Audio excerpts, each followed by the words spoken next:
Bonsoir mes amis et bienvenue dans cette nouvelle vidéo de notre série sur la littérature russe. Après avoir exploré d'autres auteurs comme Pouchkine, Gogol ou Tolstoï, ce soir nous nous penchons sur un classique de Dostoïevski, Les Nuits blanches. Cette vidéo est une présentation de la nouvelle, centrée sur trois grands thèmes psychologiques. L'illusion, je veux dire le choix du rêve plutôt que du réel, la solitude du narrateur et son influence sur sa vie émotionnelle, la déception amoureuse et la lucidité finale qu'elle fait naître. On commencera par replacer brièvement le texte dans le contexte de la vie de Dostoïevski et de son époque. Puis on se lancera dans un résumé de l'intrigue. Ça sera alors pour nous le moment d'analyser cette œuvre à travers ces trois thèmes. Pour la petite histoire, Les Nuits blanches est le premier livre que j'ai lu de Dostoïevski, et même le tout premier livre que j'ai lu de toute la littérature russe. C'était en février 2013, à une époque où j'ai commencé à aller mieux, à enfin vivre ma jeunesse, telle que je l'entendais. C'est un livre spécial pour moi parce qu'il m'a ensuite plongé dans plusieurs années de lecture de la littérature russe. Une lecture de cette littérature qui m'a énormément apporté dans ma reconstruction et que je vous partage aujourd'hui sur cette chaîne.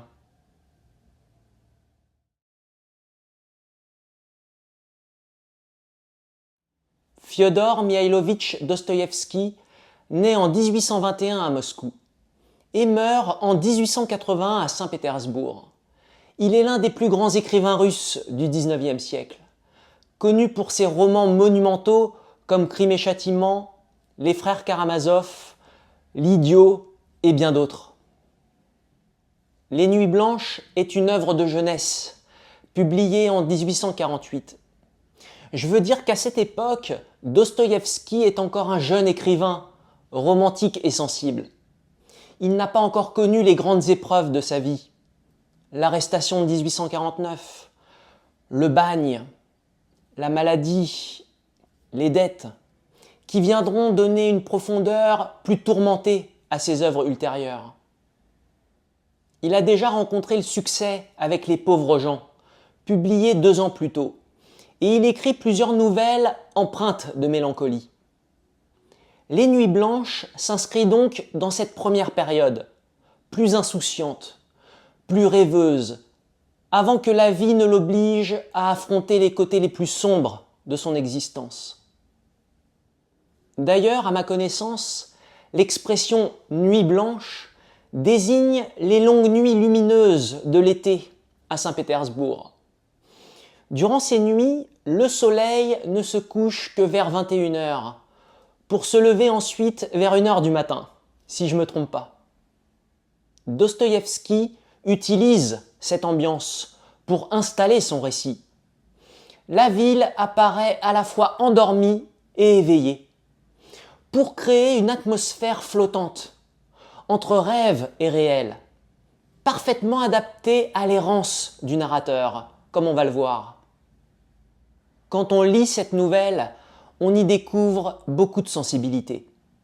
Je veux dire par là que Dostoïevski ne cherche pas à impressionner, par des rebondissements ou par des effets spectaculaires, mais qu'il s'attarde sur les émotions simples, sur les silences, sur les hésitations. L'auteur prend le temps de décrire les regards, de décrire les maladresses, les élans du cœur, qui ne savent pas toujours comment s'exprimer. Voilà, tout ça pour dire qu'il y a beaucoup de pudeur et d'authenticité dans Les Nuits blanches. La nouvelle appartient clairement au genre sentimental. Elle raconte avant tout une histoire d'amour. Je veux dire que cette nouvelle met surtout l'accent sur les émotions intimes, plutôt que sur des enjeux sociaux. C'est donc un récit centré sur l'individu et sur ses sentiments, sans aucun engagement politique.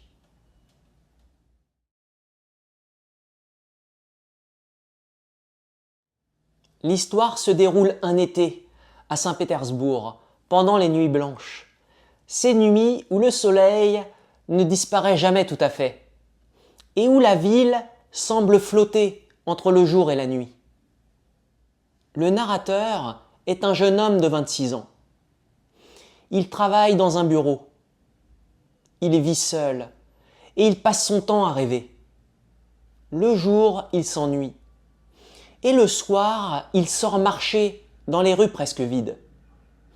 Il le dit lui-même, ses promenades sont devenues sa seule compagnie. Il erre sans but précis, simplement pour échapper à sa solitude. Un soir, sur un pont, il aperçoit une jeune femme appuyée contre la rambarde. Elle pleure. Elle semble perdue. Il s'approche, elle hésite. Mais à ce moment-là, un homme ivre surgit. Il tente de s'imposer. Il tente de la déranger. Le narrateur s'interpose. Il le chasse, calmement mais fermement.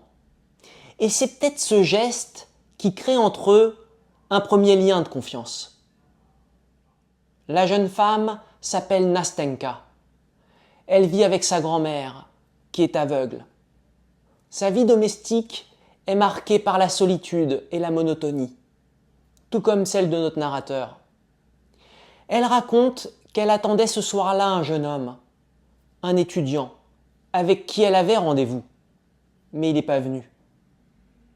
Le narrateur, touché par sa détresse, lui propose de la raccompagner. En chemin, il parle un peu. Elle lui raconte sa vie. Et lui, avec beaucoup de timidité, il lui avoue qu'il est seul, sans amis, qu'il n'a jamais eu quelqu'un à qui se confier. Ce moment partagé crée une forme de complicité. Ils se promettent alors de se retrouver le lendemain soir, au même endroit. Et c'est ce qu'ils feront pendant 4 nuits. Chaque nuit, ils se retrouvent. Ils marchent ensemble dans les rues calmes. Ils parlent. Ils rient parfois. Ils se confient. Nastenka raconte son existence enfermée et contraignante auprès de sa grand-mère aveugle. Le narrateur, lui, parle de ses rêves, de sa vie vide et de sa soif de lien. Au fil de ces soirées, leur lien se renforce. Le narrateur tombe amoureux, éperdument. Je veux dire qu'il s'imagine très vite un idéal d'amour pur, et il s'y abandonne sans réserve. Et sous le poids des sentiments non dits, il ose enfin lui dire ce qu'il ressent. Il parle doucement, il a peur de se dévoiler, mais il le fait. Nastenka, émue, ne le repousse pas. Elle l'écoute. Elle hésite. Et pour rassurer le narrateur, en parlant de l'étudiant, elle dit « Je l'aime, mais ça passera ». Elle essaye d'être honnête. Et elle sent que le narrateur pourrait souffrir. Mais au fond, elle-même ne sait pas encore très bien ce qu'elle ressent. Malgré tout, ce soir-là, elle accepte son amour. Elle lui tend la main. Elle lui sourit.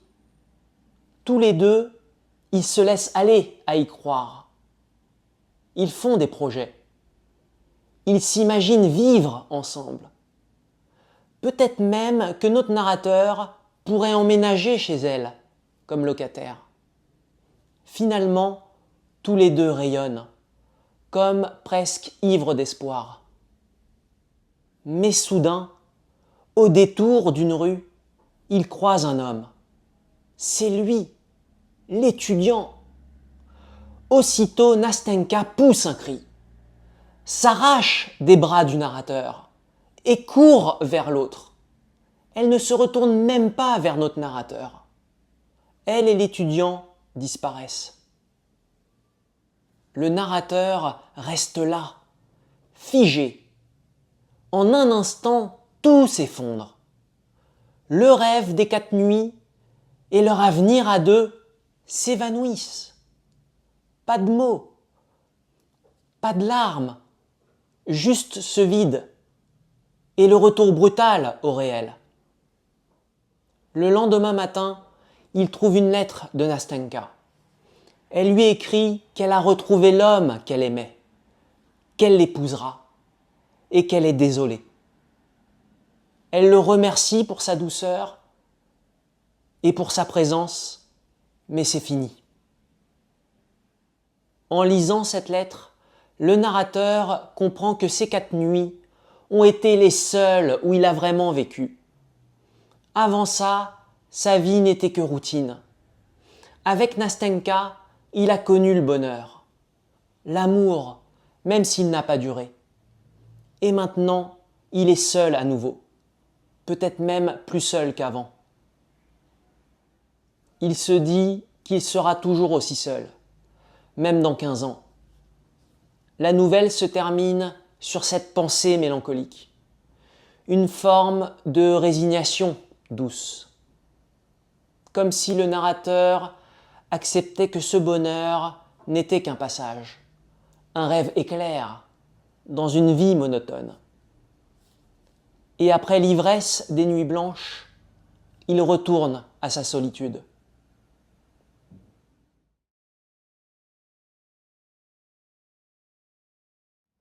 Parmi les nombreux thèmes qu'on trouve dans les nuits blanches, j'en ai choisi 3 que je rappelle. L'illusion, je veux dire le choix du rêve face au réel. La solitude du narrateur. Et la déception amoureuse, suivie d'une forme de lucidité finale.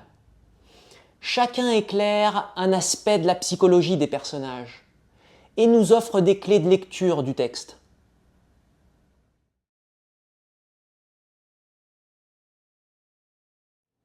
Dostoïevski place l'illusion au cœur de son récit.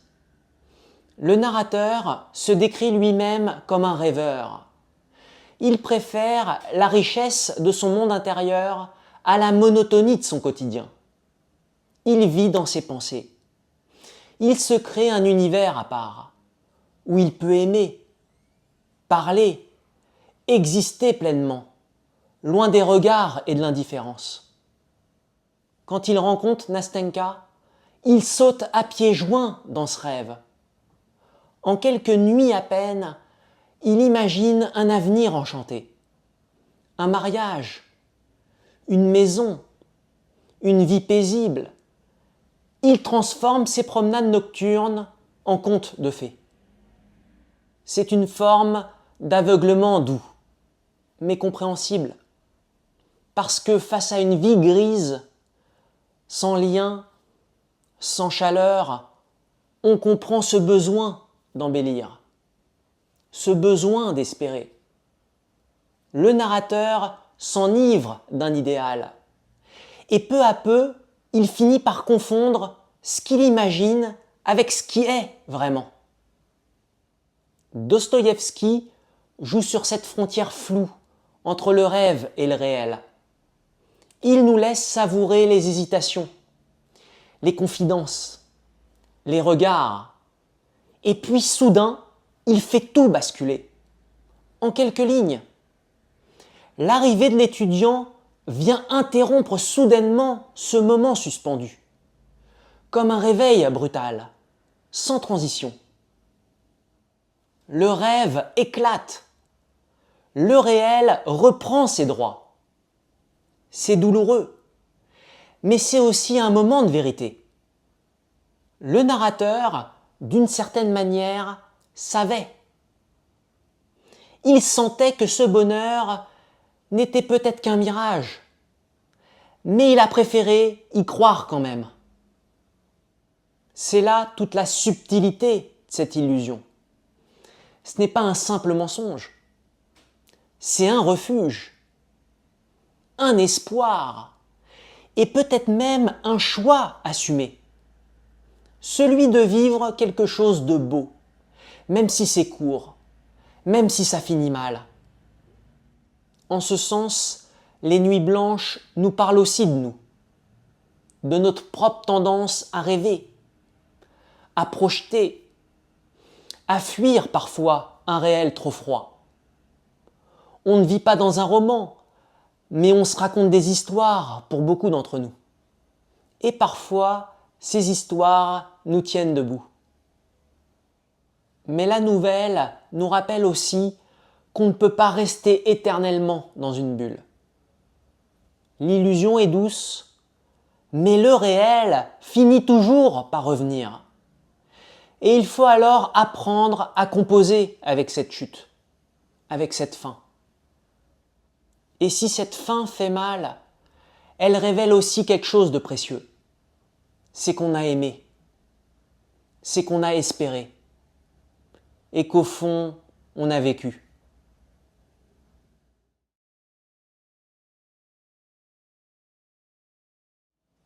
Le deuxième thème est la solitude, véritable moteur du comportement du narrateur.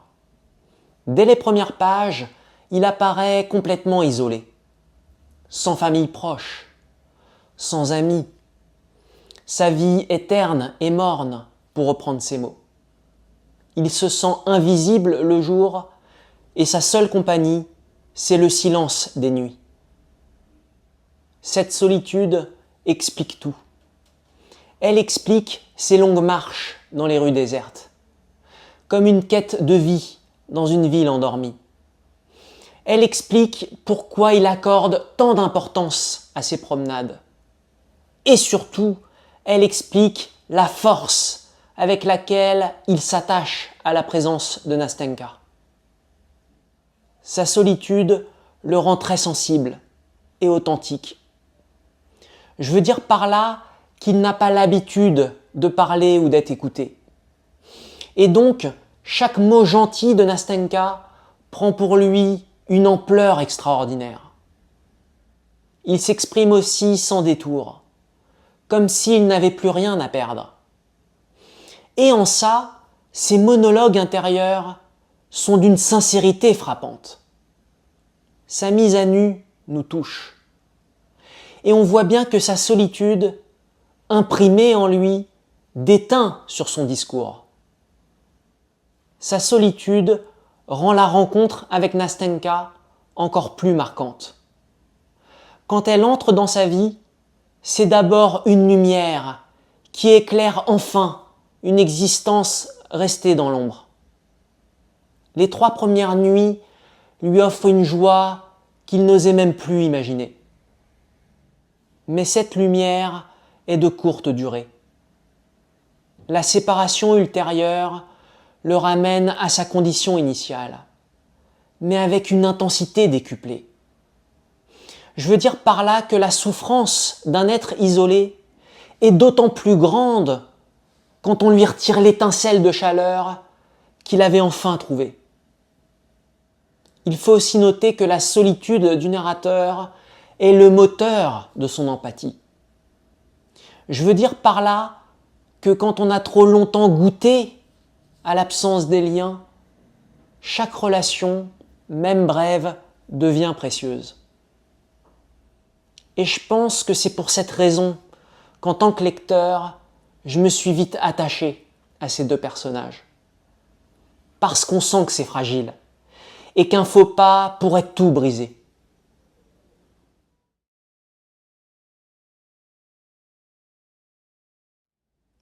Le 3e thème est celui de l'amour déçu, puis de la lucidité qui s'ensuit. Après avoir vécu le rêve de l'amour partagé, le narrateur revient brusquement dans le réel, au lever du jour. Dostoïevski ne dramatise pas la fin. Il décrit avec simplicité l'instant où l'étudiant revient et où Nastenka s'éloigne. Le narrateur n'implore rien, il ne s'oppose pas, il reçoit la défaite. Cette rupture est dévastatrice pour lui, mais elle le ramène à une forme de vérité. Il réalise que son amour, aussi sincère soit-il, n'avait pas le poids des anciennes promesses.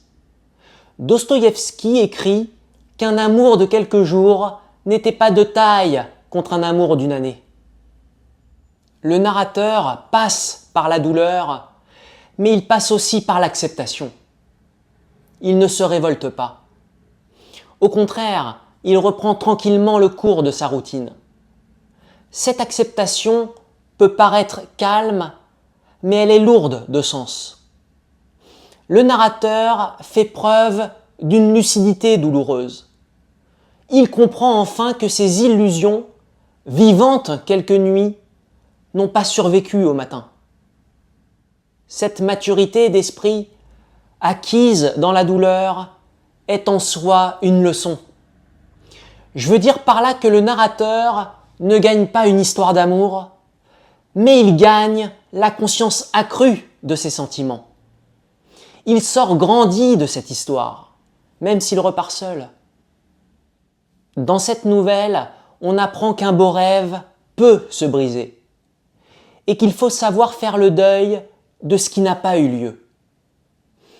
C'est faire l'expérience d'une constatation douce amère.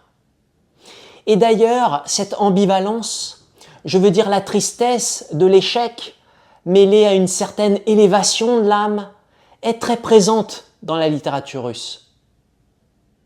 La déception amoureuse fait donc place à une forme de lucidité.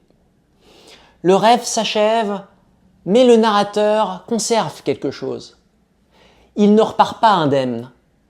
Ces 4 nuits lui ont offert plus d'intensité que des années entières d'existence effacée.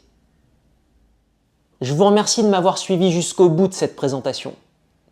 N'hésitez pas à partager vos réflexions en commentaire. En attendant, je vous dis à très bientôt pour une nouvelle étape de notre voyage à travers la littérature russe.